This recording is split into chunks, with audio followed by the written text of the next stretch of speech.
Hey guys, in today's video, I'm going to show you how to use Erank's Keyword Explorer when brainstorming for your Etsy tags. Now, this keyword tool will help you get a sense of what tags are super popular that are used by Etsy sellers, what is the monthly search volume, common price points, and even the Google cost per click. So if you're advertising with Etsy offsite ads and you have noticed that you are running through your budget and not making a good return on investment, most likely you're using keywords that are too competitive and your cost per click is super high. So when you use them correctly, you should be able to get results like this. I spent $3.15 in advertising fees last week and made $48.60 in sales, which is a pretty good return. So if you want to learn more about using this amazing tool from Erank, make sure that you watch all the way to the end. Now, if this is your first time visiting my YouTube channel, don't forget to subscribe today and hit that notification bell so you could be the first one notified of every single new video that I do upload. And also, guys, if you enjoyed this video, don't forget to like and share. So let's head over to my computer to get started. Okay, so here we are on my computer. And I'm actually using Erank Pro. I highly recommend upgrading if you have not done so yet. It will give you additional tools that are really beneficial for the growth of your store. Now, the tool that I'm going to be using today is called Keyword Explorer. It's one that I always mention, and all the critiques is the one that I always tell people to start using and really understanding the power of it.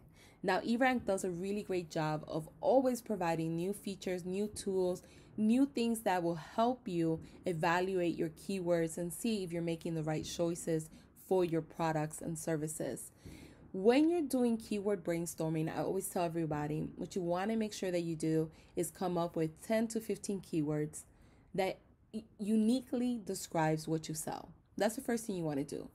You know, you want to come sit down and write down words that you think when your customer, your ideal customer, is searching for your products and services, how would they actually search for your products? Once you have those keywords, you want to enter them manually one by one right here to see what else comes up. What other keywords are other people using? And that will give you more ideas of keywords, especially if you're stuck and you couldn't come up with 12 keywords or 13 keywords to use for your Etsy listing, because this is going to spit out the most popular tags that other Etsy sellers are using, and then you could look at other data to kind of make an informed decision if any of those tags will be useful for your product. Now, the key thing is not to use keywords that are too competitive or too broad. Broad meaning that it doesn't accurately describe what you sell, and competitive meaning that it might describe exactly what you sell, but if a lot of people are using that particular tag, your cost per click is going to be so high that that's the reason why many people, when they're using Etsy offsite ads, they have like a budget set and their budget is running out and they're like, I'm spending more on ads than my return on investment. And it's because you're using keywords that your cost per click is very high because of the reason that there's so many people competing for that keyword. Many Etsy sellers make the mistake to think, if I use a keyword that's very competitive that everyone else is using, that's the one I should go for. Guys, do not make that mistake. If you do so, that's going to cost you in the long run, especially if you're running ads. If you're trying to rank organically, which means that you're not going to pay for ads, and you're using keywords that are very competitive, unless you become a bestseller, your listing most likely will be buried in the search results. If you use a keyword that's very competitive, that means that your cost per click is going to be very high. So if you use a keyword that the cost per click is $1 per click and your budget daily is $2, guess what? After 2 clicks, you're done for the day. And if you didn't make any sales, that means you're spending more on ads than you are on your return on investment. So you have to understand this. And SEO is a terminology, it's a term that no matter where you sell, whether it's Etsy, whether it's Amazon, whether you say I'm leaving Etsy and I'm going to go to my own standalone website, you're going to have to learn how SEO works because it does affect you no matter where you go. It's the same standard rules. But using this tool, it's going to really help you. And that's the reason why I wanted to create this video, because this is one of the most common questions that I get. And I kind of wanted to break it down a little bit more. So let's say I wanted to use the keyword digital planner. And I do a lot of research using this particular keyword. And all you're going to do is, this is one of the keywords that you came up that describes what you sell. And you're going to put in the keyword and you're going to get all this cool data for that particular keyword. So these keywords down here, these are the top keywords that other sellers like Etsy sellers use when using digital planner.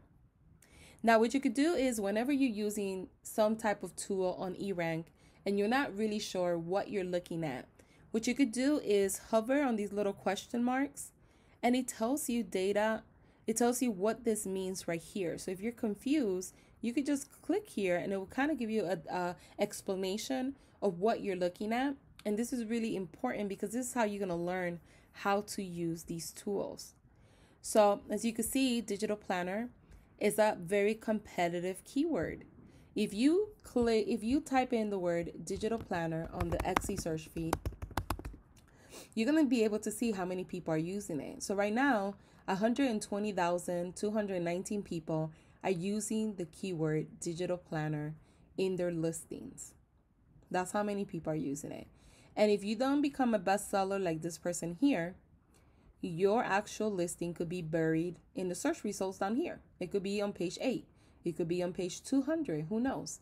You don't want to be past second page because a lot of people might go to the third or fourth, but they're not going to go all the way to 200. So keep that in mind.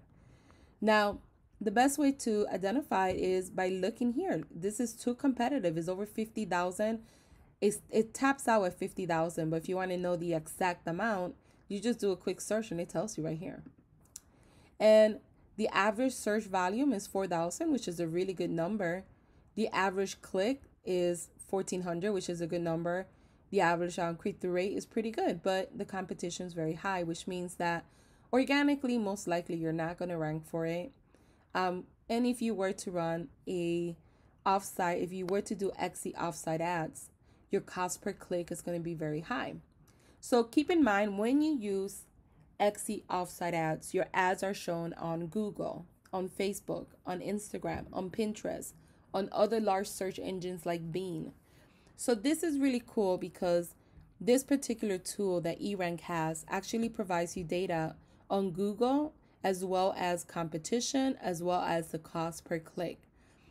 In the old Etsy ads, Etsy used to allow us to see the cost per click, and then we also had the control to go ahead and say, okay, the cost per click is 50 cents, but I'm willing to pay, the highest that I'm willing to pay is 15 cents per click. I don't want to pay 50 cents per click. And we were able to adjust it. Ever since we switched to the new ads, the Etsy ads and also the Etsy offsite ads, we no longer have control of the actual cost per click and adding a bid in there. We can't do that anymore. But what you could do, even though we can't see that anymore, what you could do is use this tool to make an informative decision to see if this keyword would be a good keyword for you. So when we analyze this keyword, let's say you wanted to use digital planner, there's different reasons why you should not use it. The first one, competition is too high.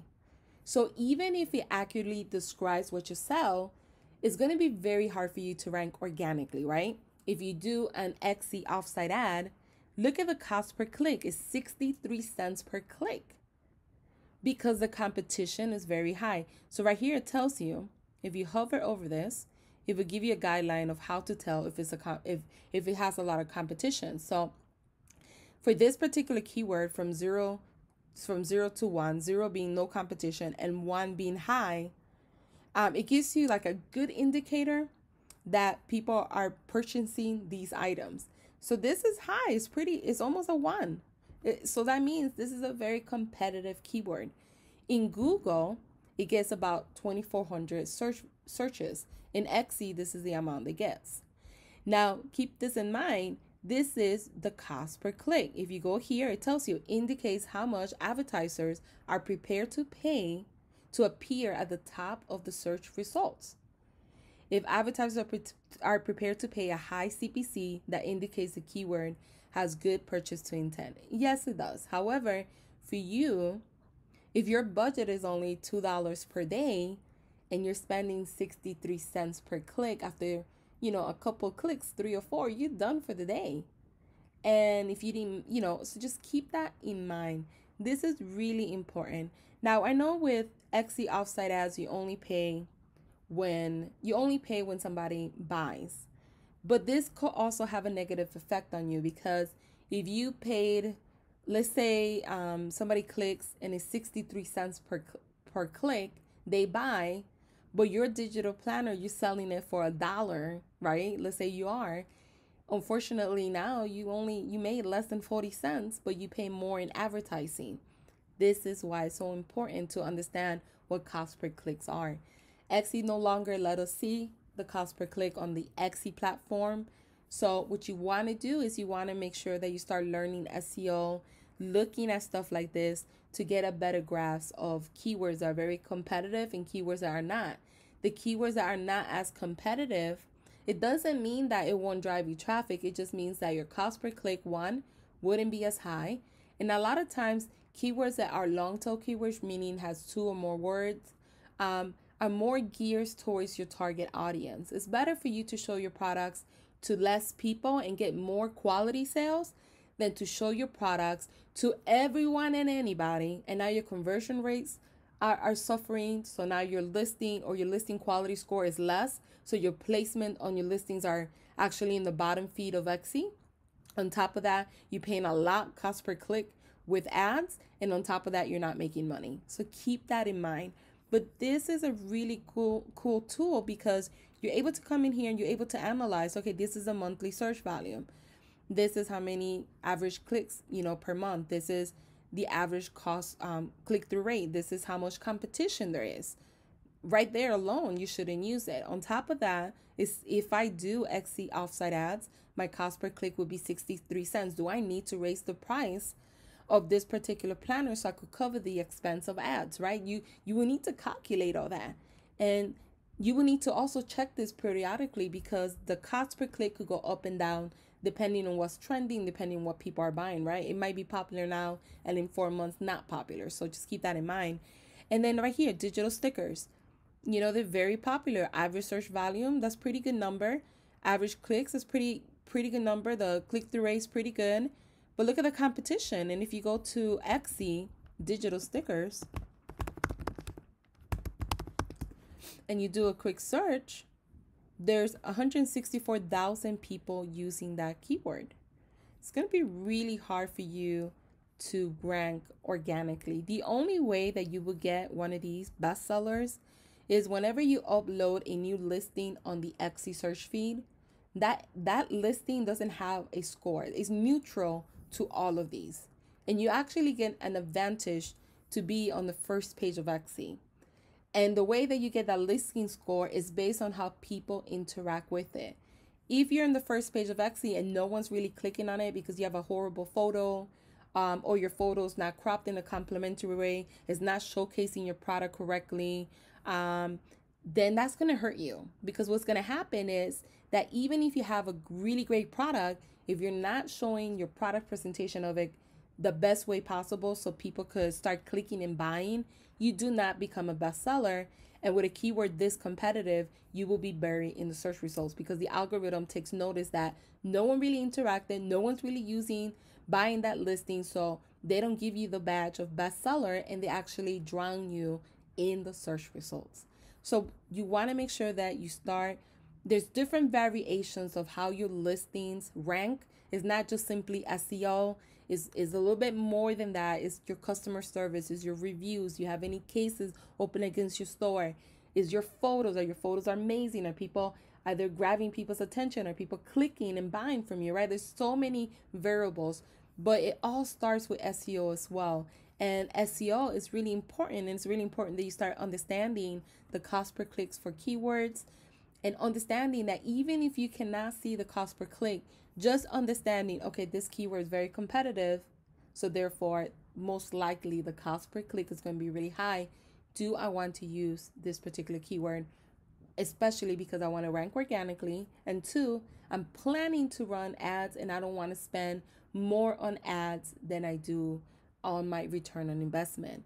And that's how I'm able to make the $48 that you saw, even though I only spent like $3 and some change. That's the reason why, because I'm using the proper keywords that, one, target my ideal customer, two, doesn't have a high cost per click.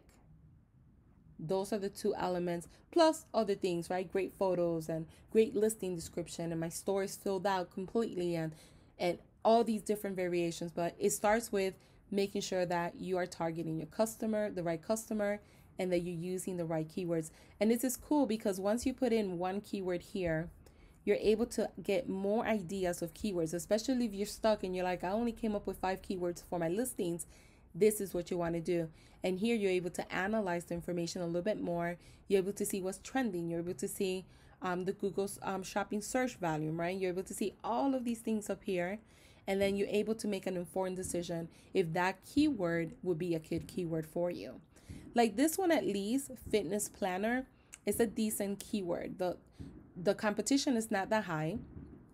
The monthly search volume, I prefer 500 and up, but still pretty good.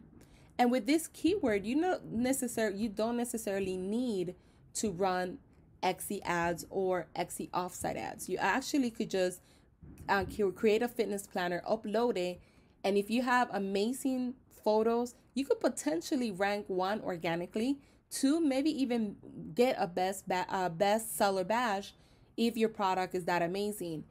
Because with this one, you don't have that much competition, like I'm saying. So you could rank organically a lot quicker.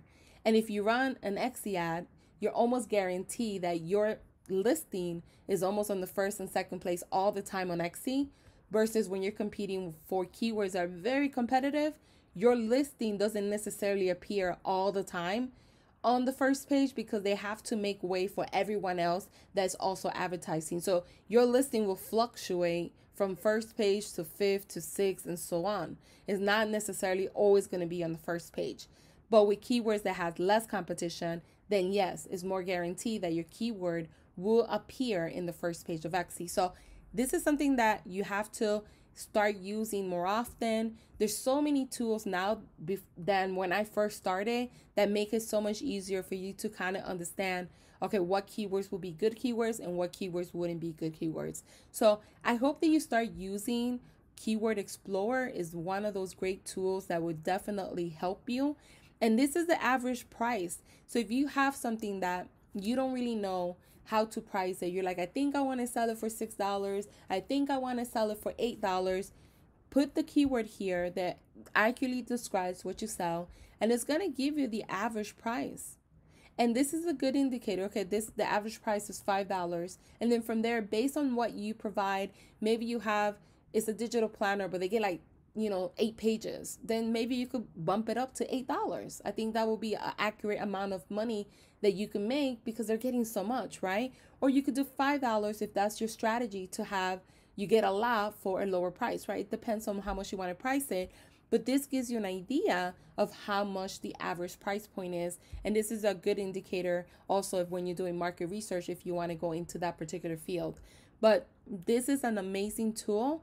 The more you use it, the easier it will get for you to understand. A lot of great resources here. And as you can see, it gives you a lot of ideas of different keywords and everything that you should be looking at. It also gives you the top listings for those particular keywords, the top stores. So keep that in mind. And this is going to really, really help you. It's going to give you all of these down here, most popular categories. So if you don't know where to put the category for digital planner, 63% of people use calendars and planners. So that will be the most accurate one to use. So it gives you a lot of information, guys. It's just using it the correct way. So I hope you enjoyed this video. Let me know if you did. If you did, leave a comment below. If you watched this video all the way to the end, make sure that you leave a comment, leave your store name, Say I am the owner of, let's say my store name is Nancy Marketing Tools. I enjoyed this video. Thank you, Nancy. Say something like that, whatever you want. Put it on there, and I'm going to pick one winner. For my next video, I'm going to go ahead and take a screenshot and promote your store in the beginning of my video. So make sure that you leave a comment below if you watch all the way to the end. And thank you guys for watching.